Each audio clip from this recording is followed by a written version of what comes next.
Bonjour à tous, bienvenue sur e-learning physique. Aujourd'hui, on se retrouve pour un complément de magnétostatique. On va faire un calcul par découpage d'un champ magnétique. J'ai déjà fait il n'y a pas longtemps un calcul par découpage du champ électrique. Peut-être tu te demandes, est-ce qu'on peut aussi faire des calculs par découpage de champ magnétique? La réponse est oui, mais ça utilise une formule hors programme qui s'appelle la formule de Biot et Savart. Actuellement, elle est hors programme des prépas, elle va peut-être le redevenir avec la nouvelle réforme, je ne sais pas. En tout cas, c'est une formule indispensable pour calculer par exemple le champ magnétique sur l'axe d'une spire. Peut-être tu te demandes comment on peut calculer le champ magnétique sur l'axe d'une spire. Eh bien, on va voir que pour ça, le théorème d'Ampère, bien qu'il continue évidemment d'être vrai, est inutilisable parce que quand on prend une simple spire, eh bien dans l'espace, il n'y a pas suffisamment de symétrie pour trouver des contours simples pour calculer le champ magnétique en tout point de l'espace. Et même quand on va utiliser cette formule de Biot et Savart, on va voir que c'est commode pour avoir le champ sur l'axe, mais en dehors de l'axe. Alors si on n'est pas loin de l'axe, il y a des techniques aussi en utilisant le fait que le flux du champ magnétique à travers une surface fermée est nul. Je le ferai peut-être dans une autre vidéo. On peut du coup avoir le champ au voisinage immédiat de l'axe, un calcul très classique.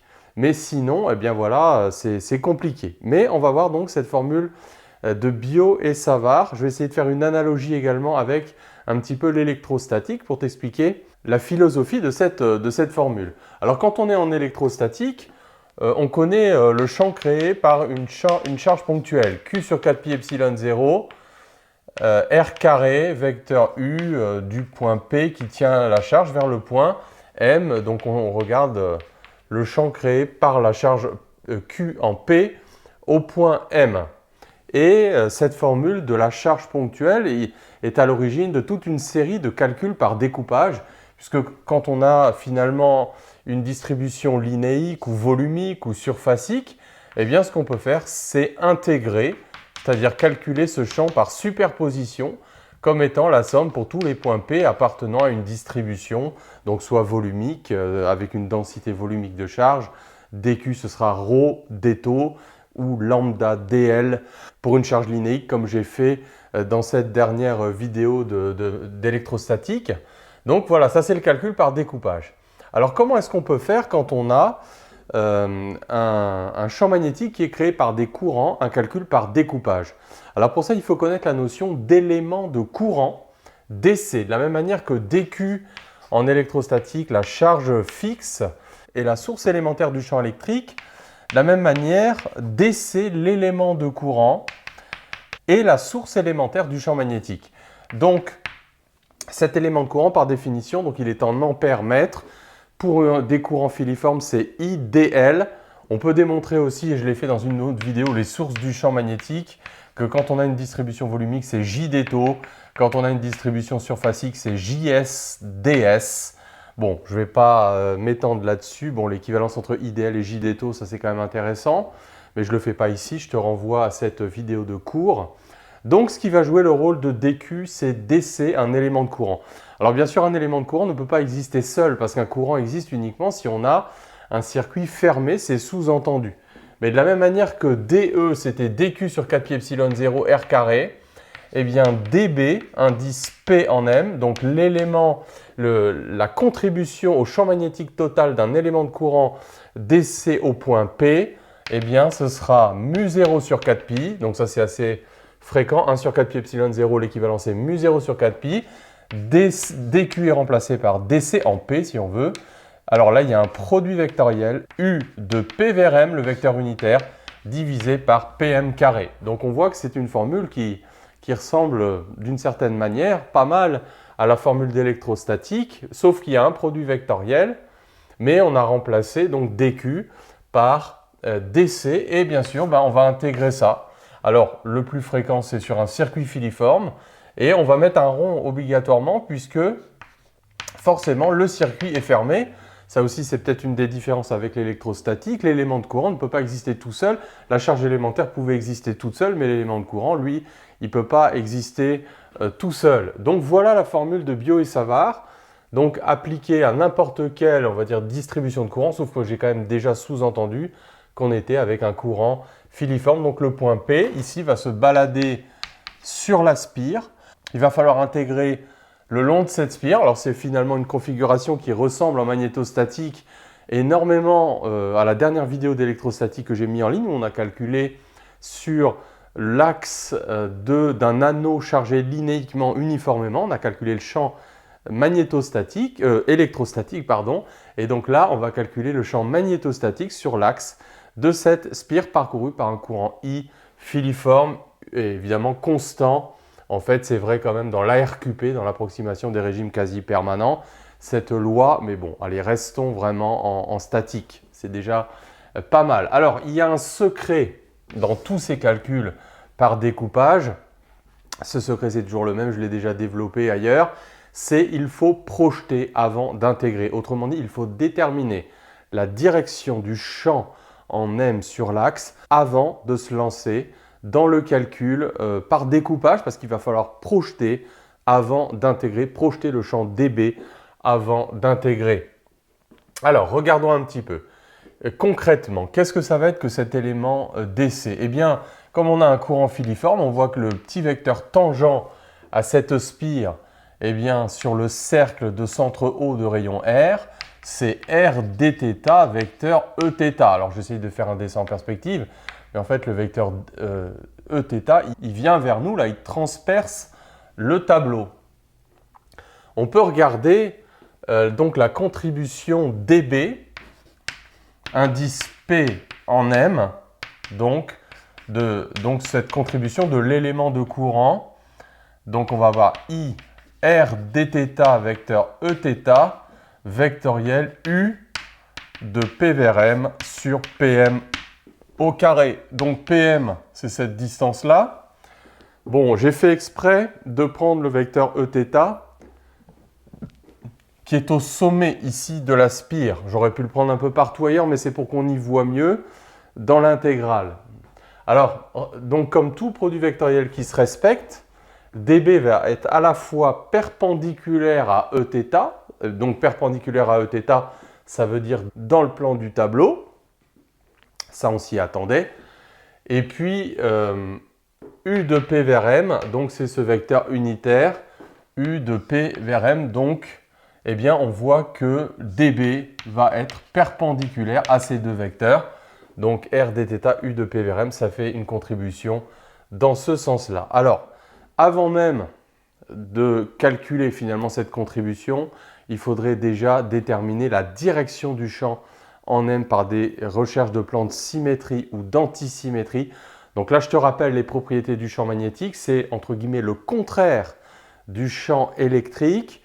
Il est perpendiculaire à tout plan de symétrie des sources du champ magnétique, c'est-à-dire des courants, et il appartient à tous les plans d'antisymétrie des courants. Donc ça, voilà, c'est facile à retenir. Le champ E appartient au plan de symétrie, il est contenu dans les plans de symétrie. B, il est perpendiculaire au plan de symétrie des courants, des sources. Et puis, donc je répète, B, il appartient au plan d'antisymétrie des courants, alors que E était perpendiculaire au plan d'antisymétrie des charges. Voilà, j'espère que tu t'en mêles pas trop les pinceaux. Si tu maîtrises bien pour E, ben, sache que pour B, c'est le contraire. Donc, pour déterminer la direction du champ magnétique en B, les choses sont assez simples. Ou bien on a au moins deux plans d'antisymétrie qui passent par M. Alors souviens-toi, il faut que les plans passent par M. Par exemple, le plan qui contient la spire est un plan de symétrie des courants. Mais le problème, c'est qu'il ne passe pas par M. Donc, on peut certainement déduire des choses. Si on compare des points symétriques par rapport au plan de symétrie des courants, les champs magnétiques seront antisymétriques, mais ça ne nous aide pas à déterminer la direction du champ en M. Alors, qu'est-ce qu'on a comme plan en M de symétrie ou d'antisymétrie? Eh bien, si on prend par exemple le plan du tableau, alors, est-ce un plan de symétrie ou d'antisymétrie des courants? Là encore une petite astuce, je te rappelle que si les courants transpercent un plan, ça ne peut pas être un plan de symétrie des courants. Ça va être un plan d'antisymétrie des courants. On voit bien que le courant transperce comme ça ici, il transperce comme ça ici. Les courants sont antisymétriques par rapport à ce plan. Et en fait, tous les plans contenant l'axe OZ sont des plans d'antisymétrie et il y en a donc une infinité. Et on sait que B appartient donc à l'intersection de tous ces plans d'antisymétrie qui contiennent tous le champ magnétique. Donc en fait, le champ appartient à l'intersection, c'est-à-dire la droite OZ. Donc le champ est porté finalement par OZ. Alors, donc ça veut dire que nous, finalement, la seule contribution qu'on va regarder, c'est la projection dBz sur l'axe Z de ce champ magnétique. Donc d'abord, on va faire ça donc en plusieurs étapes. On va calculer la norme de ce champ élémentaire. Ensuite, on va le projeter sur OZ et ensuite, on va intégrer. Donc, est-ce qu'on peut calculer la norme de dB, indice P en M, comme toute norme d'un produit vectoriel? Donc, c'est le produit de la norme des vecteurs fois le sinus entre les deux. Et on voit que Eθ est toujours perpendiculaire donc à E de P vers M, puisque Eθ, encore une fois, il transperce le tableau, là, perpendiculairement au tableau. Donc, ces deux vecteurs sont orthogonaux, ils sont tous les deux unitaires. Donc, finalement, la norme de ce produit vectoriel, ça fait 1 fois sinus de pi sur 2, ça fait 1. Donc, ça fait 1. Donc, ça fait mu0 sur 4pi, RI dθ divisé par Pm au carré. Mais là, on n'a pas encore projeté. Donc, il ne faut pas surtout oublier de projeter. Donc, je vais projeter dBz. Donc là, j'ai un angle alpha. Ici, j'ai un angle droit à cause du produit vectoriel. Donc là, je vois que j'ai pi sur 2, ou plutôt, je vais appeler cet angle alpha là. Et donc, cet angle-là, ça va être pi sur 2 moins alpha. Donc, quand je projette dB sur Z, ça fait cosinus de pi sur 2 moins alpha, ce qui nous donne en fait sinus alpha. Donc ici, il faut multiplier par sinus alpha. Et donc ensuite, il va falloir intégrer cette expression. Alors, tout est constant là-dedans. Alpha est finalement fixé parce que quand on fait tourner le point P sur la spire, on va décrire comme un cône de sommet M et de demi-angle au sommet alpha. Alpha va être le même pour tous les points P.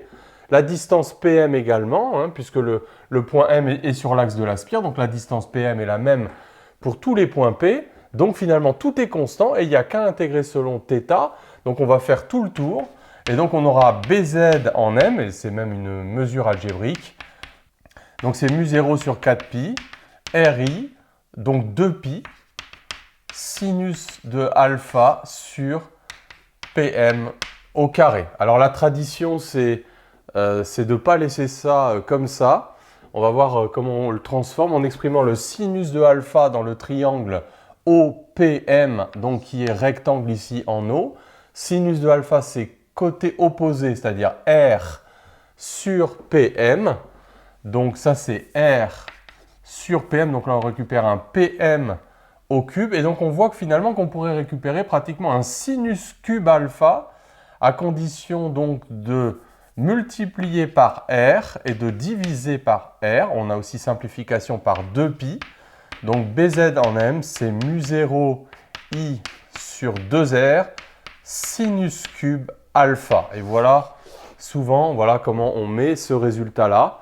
Donc, une spire parcourue par une intensité I de rayon R crée en un point M de l'axe un champ magnétique mu0 I sur 2R sinus cube alpha, où finalement alpha est l'angle depuis lequel on voit tous les points de la spire à partir du point M. Donc on décrit ce cône de sommet M et de demi-angle au sommet alpha. Ce calcul est super important parce qu'il est à la base du calcul du champ créé par un solénoïde fini et de tout un tas de circuits qu'on peut découper en spires élémentaires. Donc pas forcément de rayon constant d'ailleurs. Alors même si c'est un peu sorti de l'esprit des programmes de magnétostatique, voilà, c'est quand même un résultat assez fondamental. Donc le champ magnétique créé par une spire de rayon R sur son axe. Voilà, donc qu'est-ce qu'il faut retenir de ça? Je pense que voilà, retenir l'idée qu'on peut faire des calculs par découpage pour des champs magnétiques en ayant au préalable déterminé la direction du champ magnétique, en regardant la contribution de chaque élément de courant, en projetant avant d'intégrer. Et donc voilà, ce résultat est intéressant et donc il reste à exploiter dans la suite. Alors on pourrait quand même peut-être faire un graphe donc, de BZ de M. Donc comme je disais tout à l'heure, on peut comparer les champs magnétiques en deux points symétriques. Alors est-ce que cette fonction va être paire ou impaire? Déjà la direction du champ, hein, on s'est donné ces données par la règle de la main droite. Donc le courant, on l'a pris qui tournait comme ça c'était devant le tableau, ça c'était derrière. Hein, j'ai fait un trait plus épais. Donc le champ magnétique était comme ça. Et donc il va tout le temps être orienté dans cette direction-là. La fonction par symétrie, elle va être paire. Donc le champ magnétique, voilà, il est comme ça. Et donc il est maximum au centre d'ailleurs. Quand alpha vaut pi sur 2, donc il vaut ici mu0i sur 2r. Et puis donc il tend vers 0 quand z tend vers plus ou moins l'infini. Donc ça c'est le profil du champ magnétique créé par cette spire. Voilà, à très bientôt sur e-learning physique.